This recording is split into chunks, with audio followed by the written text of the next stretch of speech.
Nos últimos 2 dias, houve aquelas reuniões ordinárias do Comitê de Política Monetária. Na terça-feira, uma série de reuniões que levam alguns aspectos técnicos específicos em consideração, sem participação do presidente do Banco Central. E aí, na quarta-feira, de manhã, uma outra avaliação e à tarde, já com Roberto Campos Neto e os diretores do Banco Central, é tomada a decisão a respeito da taxa básica de juros. E não houve surpresa, mas é gozado isso, né? Aparentemente uma contradição, ou seja, não houve surpresa, mas uma decepção.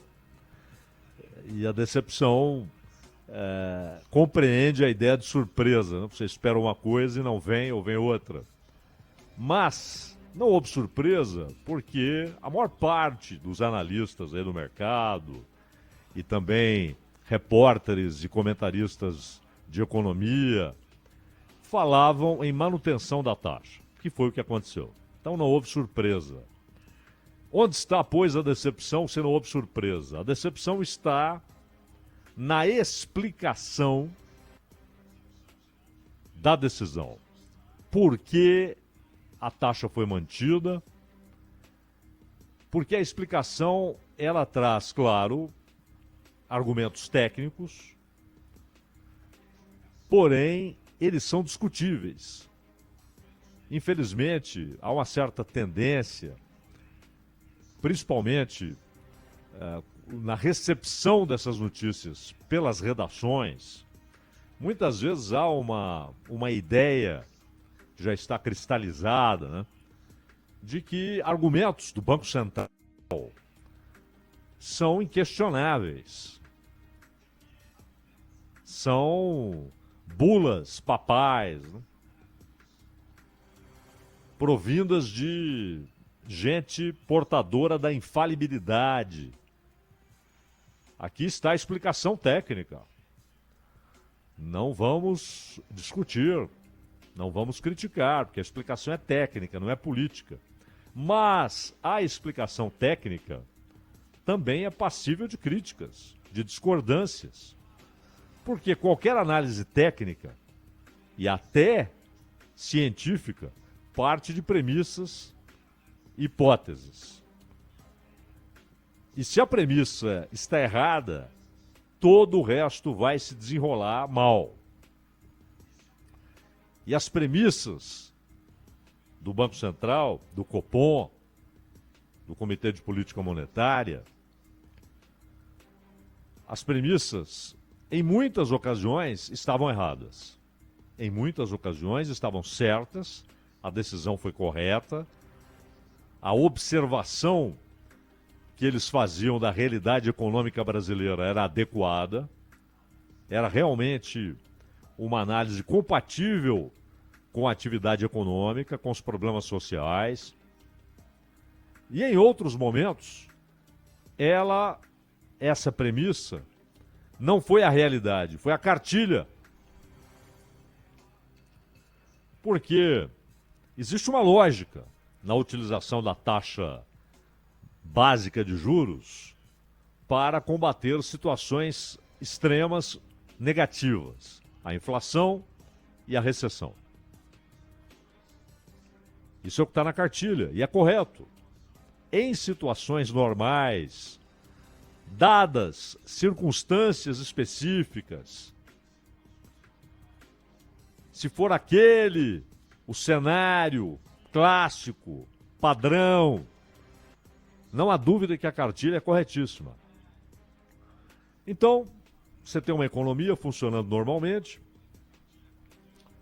mas, em certo momento, por um conjunto de fatores, há uma redução da oferta de determinados produtos. Produtos importantes no cômputo da inflação. Produtos que são considerados e que têm um peso significativo no cômputo da inflação. Então, há um choque de oferta. A oferta se reduz. A demanda permanece. E aí, os preços sobem, porque a demanda está maior do que a oferta. Há mais gente disputando o mesmo produto. Não importa se é laranja, se é carro, se é avião, se é canivete, se é dinheiro, porque o dinheiro também, embora seja elemento mediador nas trocas comerciais, as trocas de mercadorias, elas eram feitas diretamente, um produto por outro, e foram substituídas por algo muito mais prático, um representante de valor, que era ouro, em alguns momentos prata, em alguns momentos cobre, e depois, facilitando, virou papel, o papel moeda. É uma representação e todo mundo confia. A confiança é o elemento chave. Eu estou aqui, tem uma nota de R$ 20. É um papel frágil, que se desmancha com a água. Não tem em si, no seu material, naquilo que o constitui, não tem qualquer valor. O que há é uma relação de confiança. Eu sei que com esses R$ 20 eu vou até o boteco da esquina, compro lá um negócio e o sujeito aceita me entregar a mercadoria, seja uma garrafa de água, ou um bolo, um salgado. Ele aceita trocar aquilo por um pedaço de papel sem qualquer valor em si, valor material, no seu material constituinte. Ele aceita, porque ele sabe que aqueles R$ 20 serão aceitos pelo banco, pelo supermercado, pela padaria. Todo mundo aceita. É uma relação de confiança. Então, o dinheiro é esse mediador. Porém, quando ele chega ao mercado, ele é também mercadoria e fica sujeito às leis econômicas para o mercado, inclusive a lei da oferta e da procura. Então, também o dinheiro, como qualquer mercadoria, está sujeito a valorizar-se ou desvalorizar-se conforme a relação entre oferta e procura.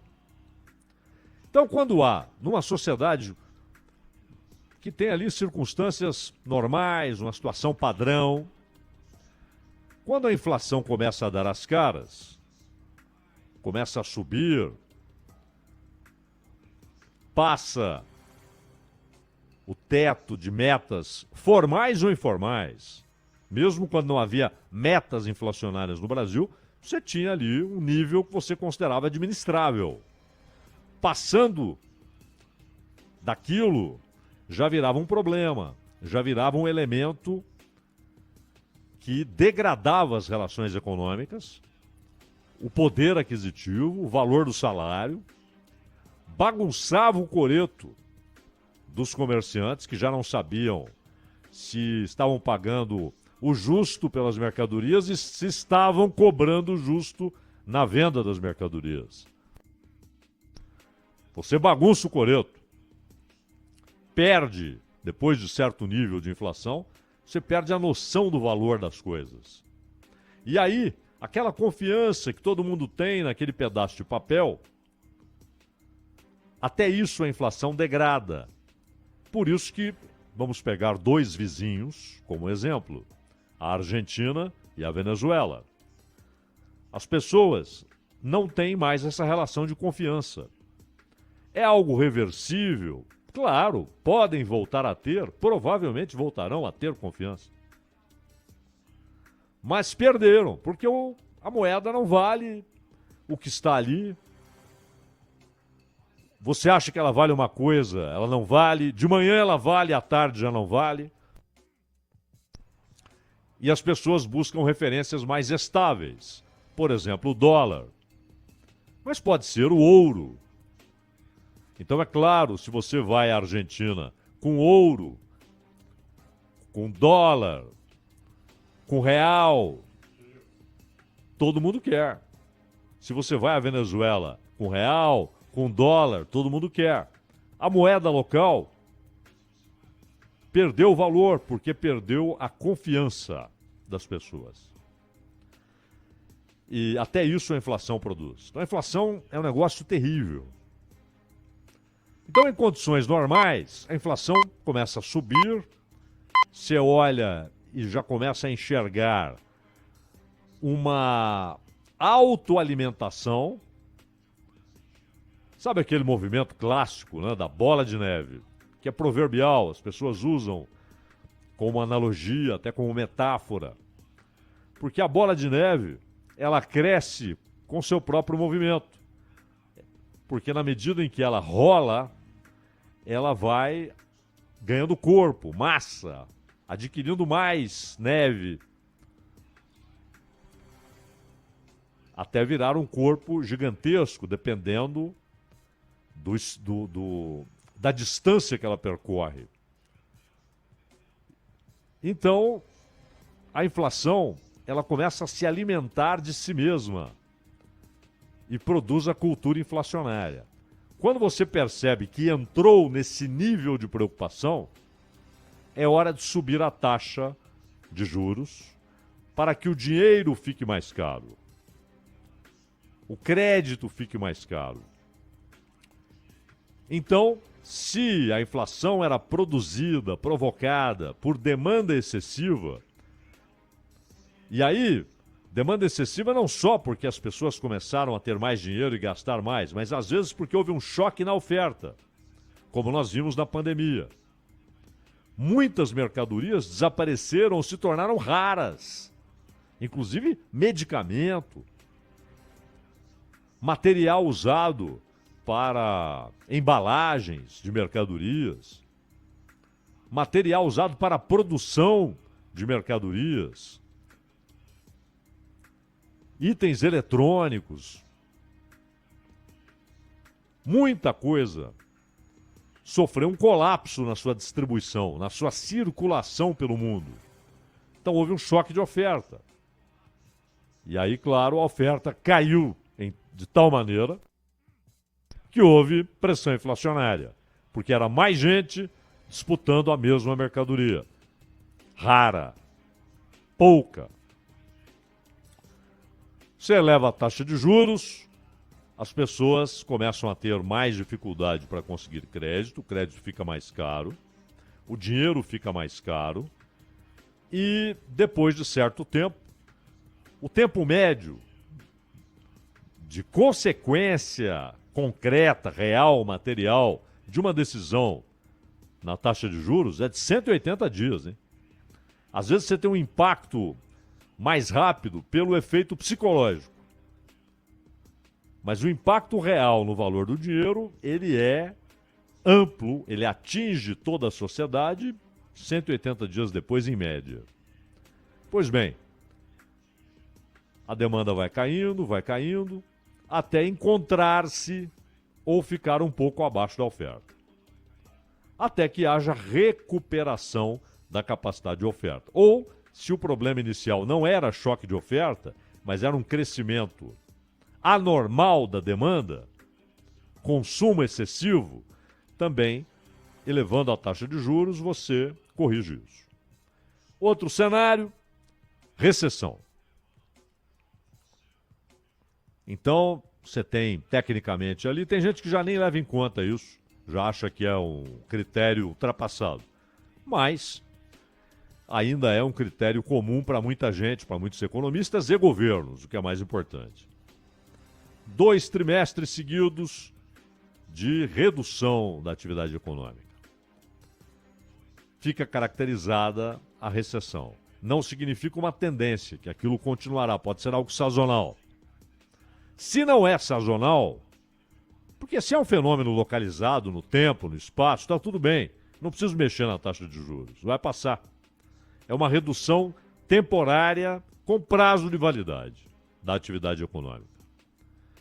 Se é uma tendência, e hoje há o risco mundial de um processo recessivo, você reduz a taxa de juros. Para quê? O dinheiro fica mais barato. Você estimula a economia. A inflação é um problema, mas o combate à inflação não é o objetivo final. Tanto que muitos países, quando registram deflação, ficam apavorados. Deflação. Se apenas não ter inflação fosse a meta definitiva, toda e qualquer deflação seria comemorada. Eu me lembro quando, há pouco tempo, o Japão registrou deflação. O governo ficou maluco, porque percebeu que aquilo era sintoma de recessão. Os preços desabaram, não porque houve um equilíbrio alcançado, mas porque a atividade econômica estava desabando. E aí o que fez o governo japonês? Começou a encomendar obra para colocar dinheiro circulando, contratar milhares de trabalhadores para pontes, estradas, até onde não precisava. Para ter dinheiro circulando, pagamento, para que as pessoas fossem ao consumo, e fez apelos dramáticos. Poupem menos, consumam mais. Que é da cultura japonesa, embora seja algo que está se perdendo, né? Pela ocidentalização de costumes, inclusive econômicos, no Japão. Mas, historicamente, principalmente depois da Segunda Guerra, com os flagelos todos, as pessoas se acostumaram à cultura da poupança. Na Itália também, o governo desesperado pedindo para as pessoas consumirem mais, porque foi registrada deflação. Isso é coisa de 7, 8 anos. E a recessão, claro, também é um problema gigantesco. Ela produz desemprego, ela produz empobrecimento. E num país como o Brasil, onde não há colchões de proteção social, de fato, né? Há remedos. Mas você não tem um estado de proteção social, apenas paliativos, senão não teríamos um cenário de miséria atingindo milhões de brasileiros. A recessão é terrível, ela é devastadora, ela mata. E no Brasil hoje, o que nós temos? O que diz a nota do Banco Central? Olha, essa inflação é perseverante. Riscos de que aquele intervalo aceitável, piso, teto e média da meta inflacionária, que isso fique para trás, que ela não retorne ao nível aceitável, nem mesmo ao teto. Mas há também, na legislação que ancora a atividade do Banco Central no Brasil, porque no mundo inteiro você tem essa função, essa atribuição para os bancos centrais. Combate à inflação e à recessão usando a taxa de juros. Claro que há lugares em que o Banco Central faz o que o governo manda, é o que tem acontecido hoje na Turquia, e foi um desastre. Mas, por outro lado, no Brasil, há também uma segunda atribuição. O uso da política monetária para estimular a geração de empregos. Não é para dar dinheiro às pessoas, é para tentar provocar um ambiente favorável à abertura de vagas, à geração de empregos. E essa taxa de juros, o que ela faz? E lembrando, né, isso aqui não é a taxa que o sujeito vai encontrar lá no banco comercial, quando ele vai lá, eu preciso do empréstimo, ou então quando ele nem fala com ninguém, ele usa ali o caixa eletrônico, o aplicativo para buscar um empréstimo qualquer. Isso é outra coisa. Ou usa cartão de crédito e quando não consegue pagar no prazo, o sujeito é trucidado, né, pela mais indecente das indecentes taxas de juros do mundo. Se ele usa o cheque especial, ele é atingido duramente por um meteoro que cai lá das alturas onde estão os juros do cheque especial. Você vai inviabilizando a vida financeira da pessoa. E ele só entrou naquilo, na maioria dos casos, isso é óbvio, né? Por necessidade, por aperto ou até por desespero. Mas a taxa básica de juros, ela não só regula as operações entre os bancos, como elas determinam também o quanto os bancos se interessam por oferecer mais linhas de crédito, novas linhas de crédito. O quanto é melhor para eles, em vez de emprestar para o Joaquim, para a Maria, para o José, para o João, emprestar para o governo, para o Estado. A Selic alta estimula emprestar ao Estado e o Estado torna-se concorrente da sociedade pelos recursos existentes. E a dívida, a nossa dívida é quase inteiramente em reais, o que é bom, é muito bom. Você não fica sujeito ali aos choques cambiais, né? Como acontece com a Argentina, por exemplo. Cada vez que o dólar sobe, aquilo arrebenta os cofres públicos, aumenta a dívida de maneira gigantesca. No Brasil não há isso. Houve, no governo Lula, lá no primeiro mandato, né, houve a operação de internalizar a dívida. Isso foi correto. Porém, cada vez que a Selic sobe, o serviço dessa dívida fica mais caro. A dívida pública é atingida pela Selic. E claro, muita gente que tem dinheiro, que não quer tomar emprestado, quer usar o capital, quando a taxa sobe, o cara fala, pô, para que eu vou ampliar os negócios, contratar mais gente, eu vou abrir um negócio, ou vou ampliar o galpão, ou vou aumentar a cultura plantada. Eu vou pôr para render. É um estímulo à antiprodução.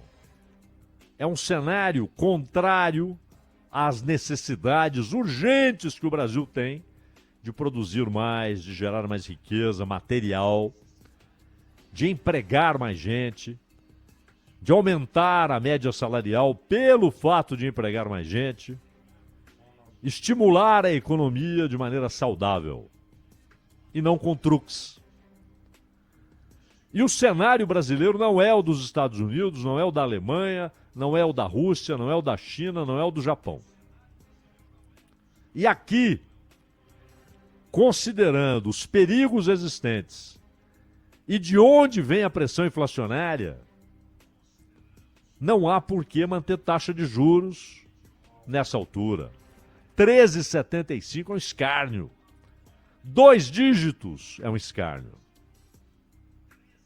Não, mas é um recado para que não haja expectativas inflacionárias. Mas o próprio Banco Central se diz surpreendido com a falta de efeito da sua política de juros altos, quando diz que inflação persistente, hein, perseverante. Hein? Por quê?